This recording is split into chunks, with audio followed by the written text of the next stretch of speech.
help me welcome Rich Conan Politiski.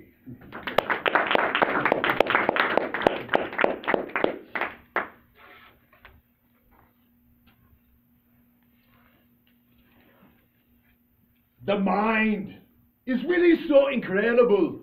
Before I won my first Mr. Universe title, I would walk around a tournament in Austria acting like I owned it. I'd be all oiled up in my Speedos flexing.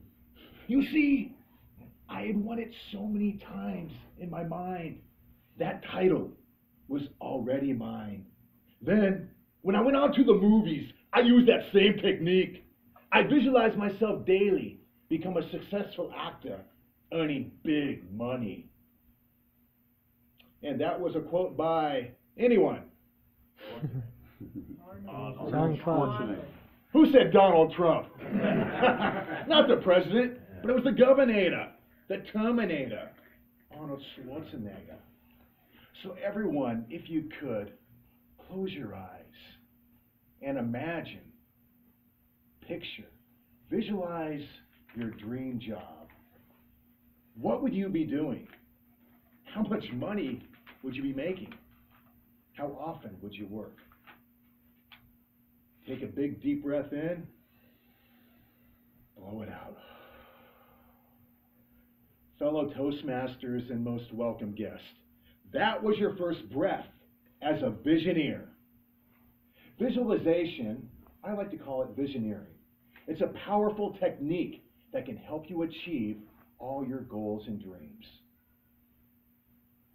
Jerry West was the general manager of the Lakers. In the year 2000, their star player was Shaquille O'Neal, a dominant force in the middle. The Diesel was over 7 feet tall and 300 pounds, but he had one weakness. He couldn't shoot free throws. So the Lakers were desperate. So Jerry West funded a study at his alma mater, the University of West Virginia. And the objective of the study was to increase the probability of them making foul shots. So the college divided their basketball team up into 3 groups. The first group, they went to the gym every day for an hour, and they practiced shooting free throws.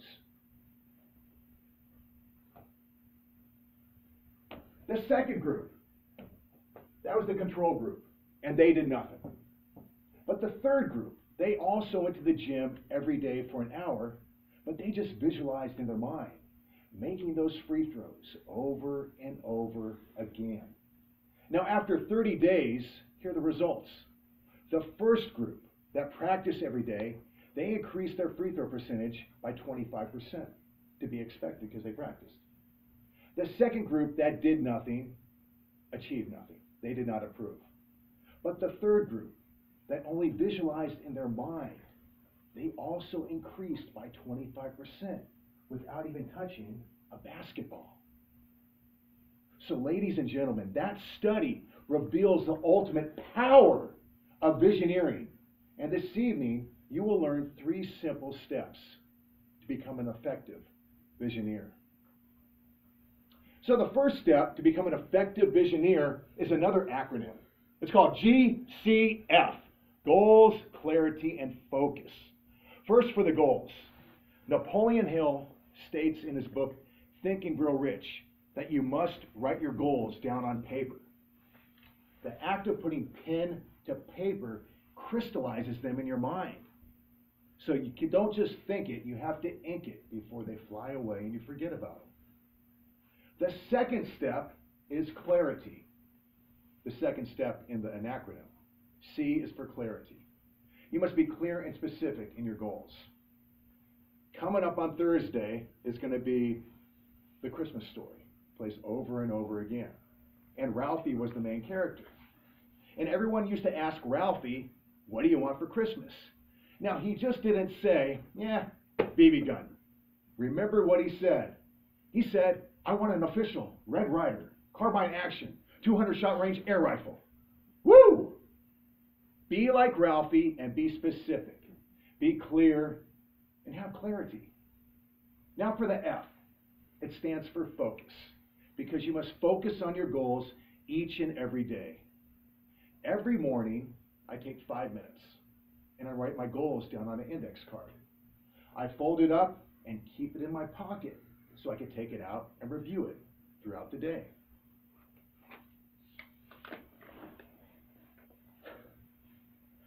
Buy toilet paper, eggs, and milk.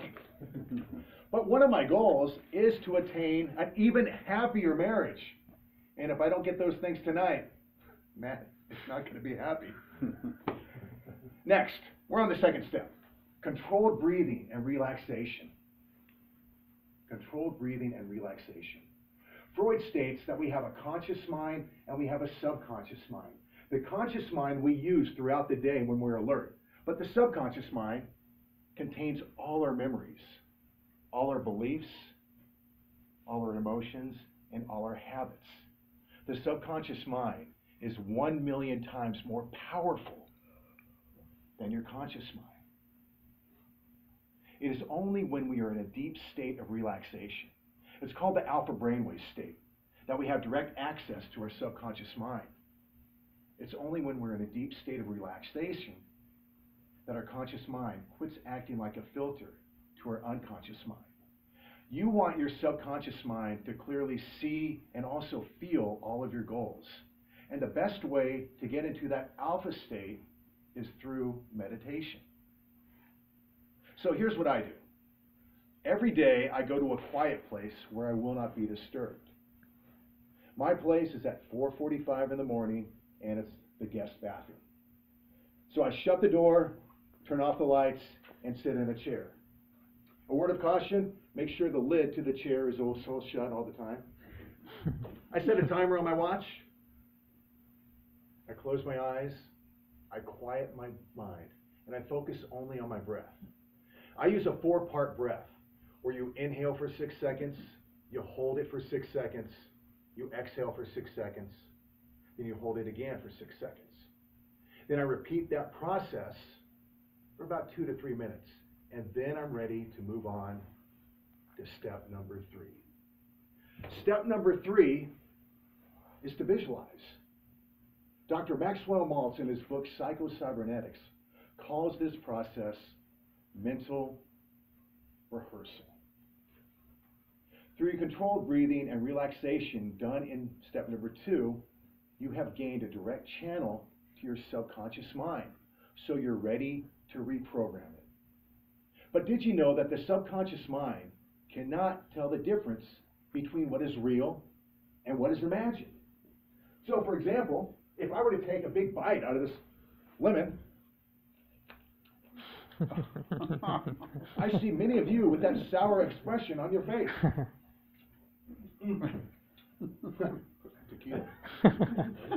But did you guys actually eat that lime or eat the lemon? No, you just imagined it in your mind. So you need to feed your mind images or mental movies of all your goals. You need to imagine yourself in the situation as you desire it, and be sure to include as many details and senses as you can. But most importantly, you need to focus on the end result. Let's say you have the ultimate goal of completing a full marathon. You need to focus on the end result. Picture in your mind's eye you running the final stretch of the marathon. You feel the heat on your back. You feel the sweat dripping from your face. It gets into your eye. Ah, it stings. It gets into your mouth. Salty. But then you see it in the distance. The finish line. You start to sprint. Finally, you break the tape. You throw your arms up in victory. And you hear that roar of the crowd right now. The roar of the crowd right now. Woo! Hey! Sweating already. That whole process takes only 5 to 10 minutes, but it should be done every day at the same time until you achieve your goal. In conclusion, let me restate the 3 steps. The first step is to set your goals and write it on paper. The second step is to basically get your mind into that alpha brainwave state by meditating. And the third step is to visualize and always focus on the end result. Everything that has ever been created in life, it started with a thought. What worked for Arnold will work for you. But it's not magic. It doesn't happen overnight. But if you persist and have definite a purpose, you will achieve it. As Bob Proctor stated in The Secret, focused actions repeated over time produce targeted results. The person you see is the person you will be. Mr. Toastmaster. Rich, call it this.